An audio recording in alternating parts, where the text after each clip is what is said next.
The Jerusalem Bible, Jeremiah chapter 13. The symbol of the loincloth. Yahweh said this to me, Go and buy a linen loincloth, and put it round your waist, but do not dip it in water. And so, as Yahweh had ordered, I bought a loincloth and put it round my waist. A second time the word of Yahweh was spoken to me, Take the loincloth that you have bought, and are wearing around your waist, up, go to the Euphrates, and hide it in a hole in the rock. So I went and hid it near the Euphrates, as Yahweh had ordered me. Many days afterwards Yahweh said to me, Get up and go to the Euphrates, and fetch the loincloth I ordered you to hide there. So I went to the Euphrates, and I searched, and I took the loincloth from the place where I had hidden it. The loincloth was spoilt, good for nothing. Then the word of Yahweh was addressed to me. Thus says Yahweh, In the same way I will spoil the arrogance of Judah and Jerusalem.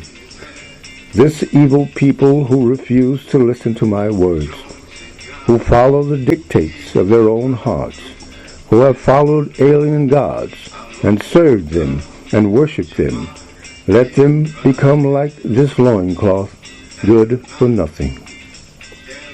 For just as a loincloth clings to a man's waist, so I had intended the whole house of Judah to cling to me. It is Yahweh who speaks. To be my people, my glory, my honor, and my boast. But they have not listened. The symbol of the shattered wine jugs. Tell this people, any jug can be filled with wine. And if they answer you, do not think we do not know that any jug can be filled with wine. You are to say, Thus says Yahweh, I am now going to fill all the inhabitants of this land with drunkenness, the kings who occupy the throne of David, the priests and the prophets, and all the citizens of Jerusalem. And I will smash them one against the other, father and son together. It is Yahweh who speaks. Mercilessly, relentlessly, piteously, I will destroy them. A vision of exile.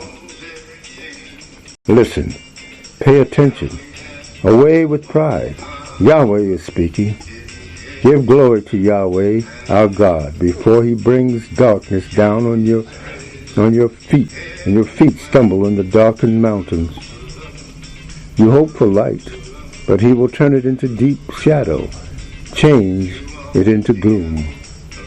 If you do not listen to this warning, I will bewail your pride in secret. Tears will flood my eyes, for Yahweh's flock is led into captivity. Jehoiachin threatened. Tell the king and the queen mother, sit in a lower place. Lord, your glorious crown has fallen from your head. The towns of the Negev are shut off, with no one to give access to them. All Judah has been deported wholesale. An admonition to impenitent Jerusalem. Raise your eyes, Jerusalem, and look at these now coming from the north. Where is the flock once entrusted to you, the flock that was your boast? What will you say when they descend on you as conquerors, those you yourself thought to be your friends? Will not anguish grip you like a woman in labor? You may ask yourself, why has all this happened to me? Because of your great wickedness, your skirts have been pulled up, and you have been manhandled. Can the Ethiopian change his skin, or the leopard his spots? And you, can you do what is right, you so accustomed to wrong? I will scatter you like chaff driven by the desert wind. This is your shame, the wage of your apostasy. This comes from me. It is Yahweh who speaks, because you have forgotten me and put your trust in a delusion. I will also pull up your skirts as high as your face, and let your shame be seen. O you adulteries, your shrieks of pleasure, your vile prostitution.